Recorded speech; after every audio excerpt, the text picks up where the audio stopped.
A Pinoy celebration won't be complete without a dessert or two. Isa sa mga favorites natin ay ang macaroni salad. Today, I'll share with you my Christmas macaroni salad recipe. Ready ka na? Tara, luto tayo!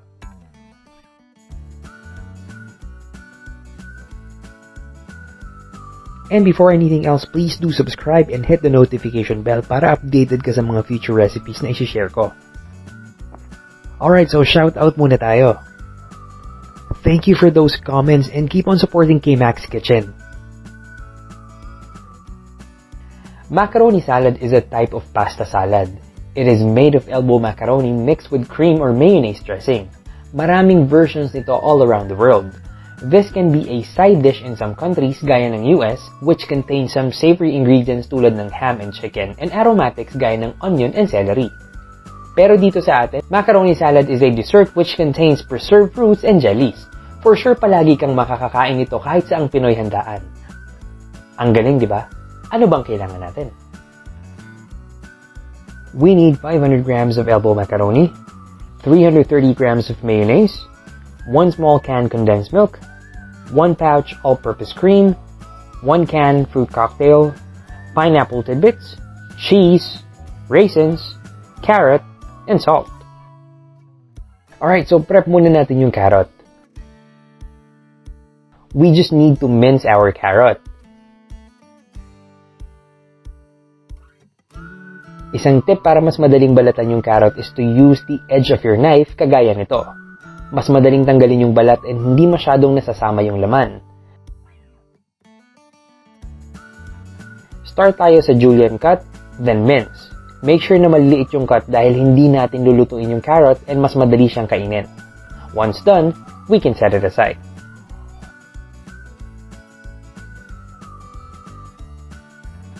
Next is our cheese. Naglalagay ako ng cheese to balance the sweetness ng condensed milk natin. This will help na i-lessen yung umay. Hiwain lang natin ng maliliit na squares. Once done, set aside lang natin.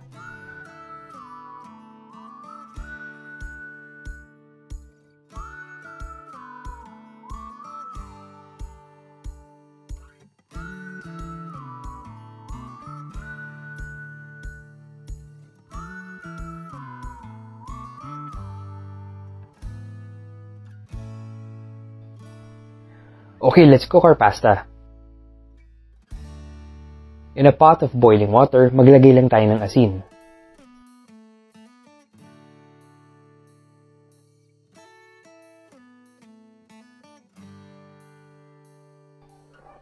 Ilagay na natin yung elbow macaroni and just follow the package instructions.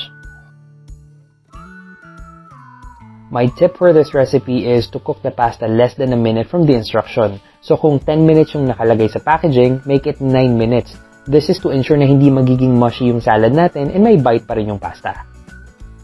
Once cooked, drain it and run in cold water to stop the cooking process.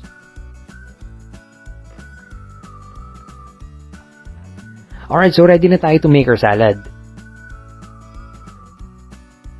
In a large mixing bowl, ilagay lang natin yung macaroni pasta.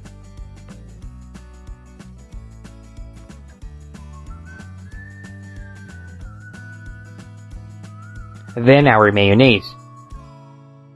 I'm using 1.5 pouch or 330 grams of mayo in this recipe.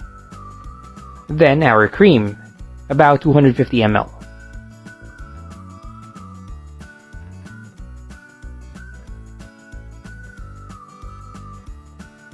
A small can of condensed milk.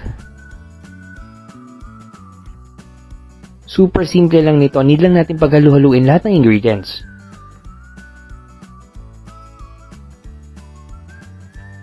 Okay, haluin lang natin hanggang well-coated na nung mixture natin yung pasta.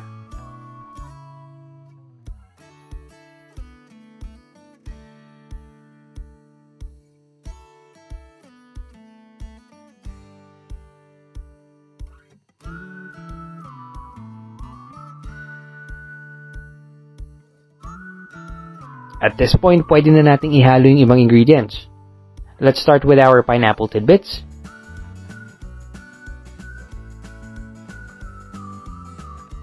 Fruit cocktail. raisins,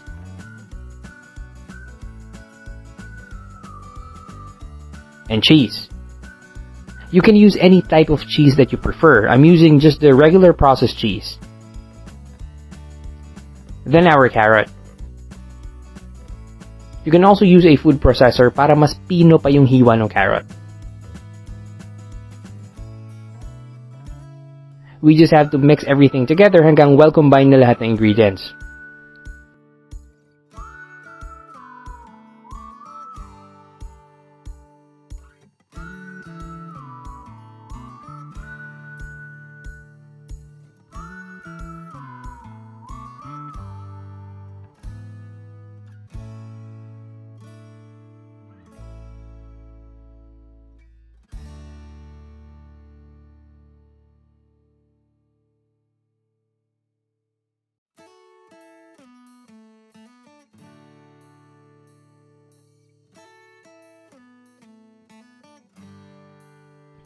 Lastly, add a pinch of salt.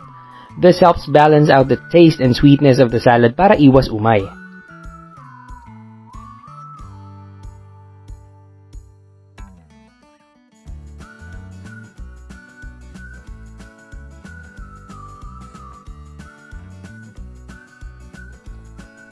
And we are done. Plate na natin.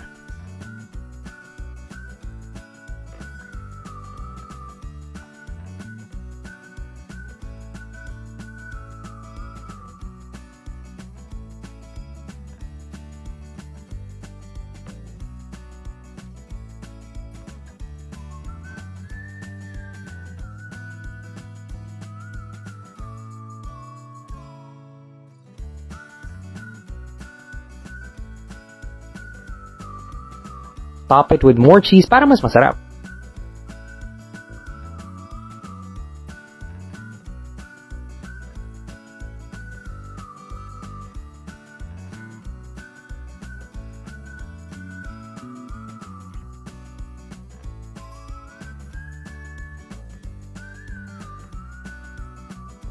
And there you have it, everyone. This is our Christmas macaroni salad. Serve mo na to this Christmas season.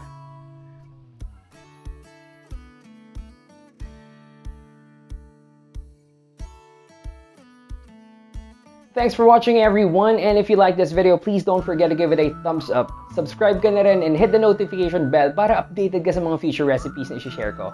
And share mo na rin to sa mga friends and family members mong mahilig kumain at magluto. And also don't forget to follow K-Max Kitchen on Facebook and Instagram.